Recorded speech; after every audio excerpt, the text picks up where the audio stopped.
아멘. 감사합니다. 오늘 하나님의 말씀은 마태복음 26장 47절에서 56절 말씀 저희 보겠습니다.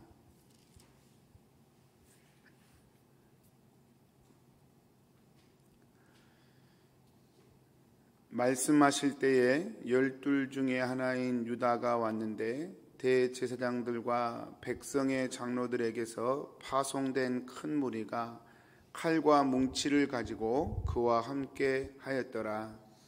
예수를 파는 자가 그들에게 군호를 짜 이르되 내가 입맞추는 자가 그이니 그를 잡으라 한지라. 곧 예수께 나와 랍비여 안녕하시옵니까 하고 입을 맞추니 예수께서 이르시되 친구여 내가 무엇을 하려고 왔는지 행하라 하신대 이에 그들이 나아와 예수께 손을 대어 잡는지라. 예수와 함께 있던 자 중에 하나가 손을 펴 칼을 빼어 대제사장의 종을 쳐 그 귀를 떨어뜨리니 이에 예수께서 이르시되 내 칼을 도로 칼집에 꽂으라. 칼을 가지는 자는 다 칼로 망하느니라. 너는 내가 내 아버지께 구하여 지금 12 군단 더 되는 천사를 보내시게 할 수 없는 줄로 아느냐? 내가 만일 그렇게 하면 이런 일이 있으리라 한 성경이 어떻게 이루어지겠느냐 하시더라. 그때 예수께서 무리에게 말씀하시되 너희가 강도를 잡는 것 같이 칼과 뭉치를 가지고 나를 잡으려 나왔느냐? 내가 날마다 성전에 앉아 가르쳤으되 너희가 나를 잡지 아니하였도다.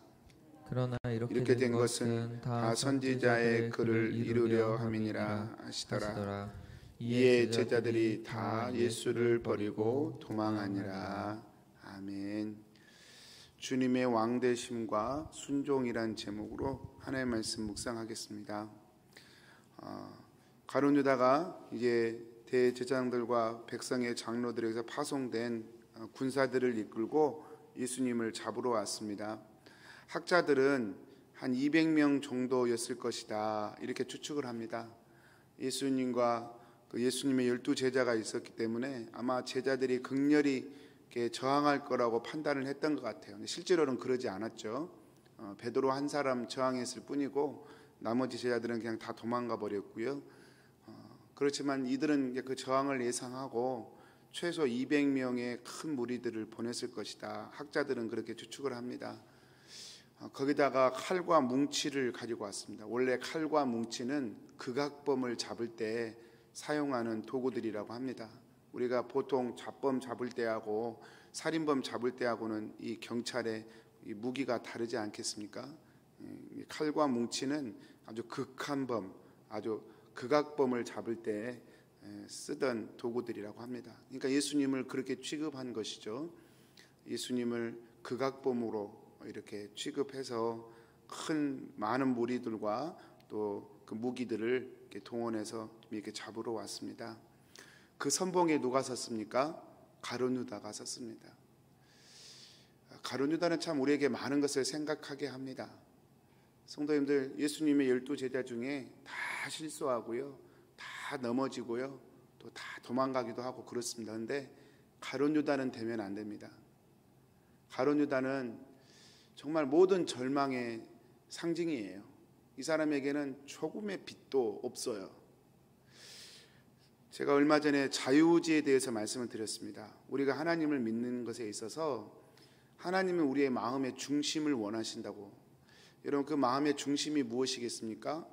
우리가 가진 자유의지, 우리가 가진 마음의 중심을 얘기하는 것입니다. 근데 가룟 유다가 참 우리에게 묵상의 소재가 되는 것은 가룟 유다는 한 번도 예수님께 마음 중심을 들여본 적이 없어요. 예수님을 기대했어요. 그리고 예수님을 따르기도 했어요. 3년간 따라다녔지 않습니까? 그런데 가룟 유다의 마음속에 정말 예수님으로 인정하고 예수님을 마음에 받아들이는 것이 한 번도 없었어요. 그걸 어떻게 알 수 있냐면 오늘 가룟 유다가 예수님께 입맞춤을 하잖아요. 배반의 키스라고 그러죠. 그 입맞춤을 하면서 또 뭐라고 그러냐면 랍비여 안녕하시옵니까? 랍비라고 불러요. 제가 어제 말씀을 묵상하면서 이 말이 탁 걸리더라고요. 여러분, 가룟 유다의 예수님에 대한 호칭을 찾아보니까 놀랍게도 단 한 번도 가룟 유다는 예수님에 대해서 주님 이렇게 불러본 적이 없어요. 심지어는 마지막 만찬 때 나는 아니지요 그 할 때도 예수님의 제자들, 나머지 제자들은 예수님께서 너희 중에 한 사람이 나를 팔리라 그러시니까 괜히 걱정이 돼가지고 나는 아니지요 그렇게 할 때도 주님 이렇게 불러요. 주님 저는 아니지요 이래요. 근데 그때도 랍비는 뭐라고 그러냐면 랍비여 나는 아니지요 그래요. 유다는 예수님에 대해서 끝까지 주님으로 인정한 적이 없어요. 주님을 마음속에 모셔본 적이 없다고요. 그냥 랍비예요. 랍비는 뭡니까? 그냥 좋으신 분, 내게 약간 도움을 주는 분, 그 이상도 그 이하도 아니에요. 성도는 우리가 예수님을 믿으면서요, 우리의 마음 중심에 예수님은 우리에게 어떤 분인가 한번 생각해 보셔야 합니다. 가룟 유다를 생각하면 마치 기차 레일이 생각나요. 기차 레일. 이렇게 마음 먹고 있는 한, 이렇게 마음 먹으면서 예수님 곁에 머무는 한 영원히 예수님을 못 만나요. 기차 레일이 그러잖아요. 두 개가 평행선이기 때문에 지구를 한 바퀴 돌아도 둘이 못 만나요. 예수님과 가룟 유다가 그래요. 마음을 한 번도 주님께 드려본 적이 없기 때문에 주님을 정말 주인으로 왕으로 선포하고 모셔본 적이 없기 때문에 그가 무엇을 하든 뭐 어떻게 하든 상관없어요. 주님과 접촉점이 이루어지지 않아요. 성도님들, 요한복음에 보면 이런 표현이 있습니다. 예수님께서 자기 땅에 자기 백성들에게 오심에, 말씀이 육신이 되어 이 땅에 오셨는데 자기 땅에 자기 백성에게 오심에 백성이 영접지 아니하고 그래요. 예수님이 이 땅에 오신 것은 그냥 오신 거 아닙니다. 왕으로 오신 겁니다. 당신의 땅에 당신의 백성들에게 오신 거예요. 그런데 그 뒤에 말씀해 보면 사람들이, 백성들이 영접지 아니하고 자신들의 왕이 왔음에도 불구하고 그 왕을 영접지 않았어요. 그런 와중에 영접하는 자, 곧 그 이름을 믿는 자들에게는 하나님의 자녀가 되는 권세를 주셨으니 그럽니다. 왕이 오셨는데 그 왕을 못 알아봐요. 왕을 인정하지도 않아요. 그게 혼인잔치집에서 예복 안 입고 있는 사람하고 똑같지 않습니까? 왕을 인정하지 않아요. 가룟 유다가 정확히 그렇게 되어 있는 거죠. 예수님의 12제자에 3년 동안 속해서 따라다녔지만 그런 예복을 입지 않았어요. 예수님을 왕으로 인정하지 않았어요. 그 마지막이 그렇게 끝나는 것이죠. 회개조차도 할 기회가 없어요. 그냥 잘못도 자기가 책임지는 거예요. 자기가 판단하고 자기가 생각하고 자기가 책임지고, 그게 가룟 유다입니다. 후회도 했어요. 자기가 책임진 거예요. 그냥 자살해버리는 것이죠. 하나님의 사람 베드로는 좀 그렇지 않죠. 베드로는 참 실수도 많고 좌충우돌하는 성격이고 또 참 그런 사람이었지만 베드로는 주는 그리스도시요 살아계신 하나님의 아들입니다. 어디를 가든 내가 주님을 따라다니겠습니다. 그런 고백 거짓말로 한 게 아니잖아요. 진심으로 한 겁니다. 중심을 드렸어요.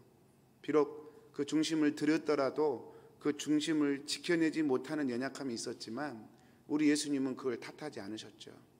사랑하는 성도님들, 이 가룟 유다를 보면서 랍비어라고 부르는 그 마음의 참혹함, 우리 성도님들 안에 만약에 예수님에 대해서 주님은 나의 주님이십니다, 나의 왕이십니다, 이렇게 고백하신다면 우리 성도님들 정말로 큰 복을 받으신 거예요. 요한복음 아까 말씀드렸던 영접하는 자 그 뒤에 이는 혈통으로나 육종으로 나지 아니하고 오직 하나님께로 난 자라다. 이것은 사람의 힘으로 안 되거든요. 하나님이 부어주셔서 깨닫게 해주셔서 알게 한 것들이거든요. 성도님들, 마치 오뚜기가 이렇게 탁 치면 넘어졌다고 다시 일어나잖아요. 베드로가 그랬잖아요. 베드로도 실수하고 넘어졌지만 베드로의 중심에는 예수님이 왕이시니까 다시 일어나잖아요.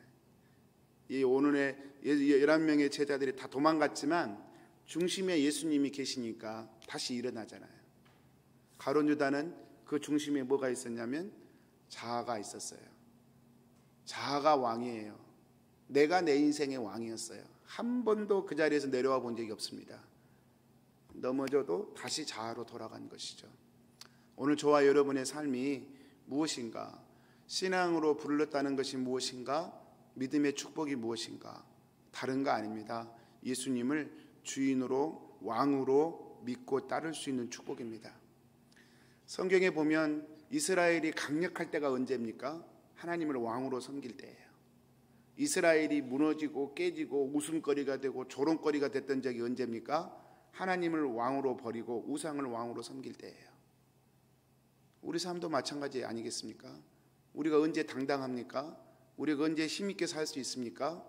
예수님이 우리 인생의 왕임을 확신할 때, 예수님이 우리의 인생의 왕인 것을 믿음으로 붙들 때, 그때 우리는 당당할 수 있습니다. 그런 복이 있기를 축복합니다. 오늘 말씀 두 번째는 예수님께서 제자에게, 베드로에게 칼로 흥한 자는 칼로 망한다, 이렇게 말씀을 하십니다. 하나님의 뜻은 힘으로 되지 않고 순종으로 된다는 것이죠. 예수님께서 이 베드로가 한 대까지 해보자, 그리고 대제사장의 종의 귀를 쳐서 떨어뜨렸는데요. 이런 것을 보면서 예수님께서 베드로에게, 베드로야, 내가 지금 아버지께 구해서 12군단 더 되는 천사를 이렇게 못 동원할 거라고 생각하느냐? 이렇게 말씀하셔요. 여러분, 이것은 로마 군대의 단위를 얘기하는데요. 한 군단에 6,000명이라고 합니다. 그러니까 12군단이면 72,000명이에요. 근데 그게 사람이 아니라 천사예요. 천사 72,000명이 오면 어떻게 되겠어요? 그는 뭐 그 200명의 예수님 잡으러 온 무리가 문제가 아니라 로마가 망하겠죠. 천사 72,000명이 와서 칼을 휘둘러 버린다면 누가 살아남을 수 있겠습니까? 로마는 아마 박살나 버릴 거예요. 예수님 그렇게 하실 수 있으셨죠. 그런데 예수님이 말씀하십니다. 만약에 내가 그렇게 해버린다면 말씀이 어떻게 이루어지겠느냐? 성경이 어떻게 성취되겠느냐?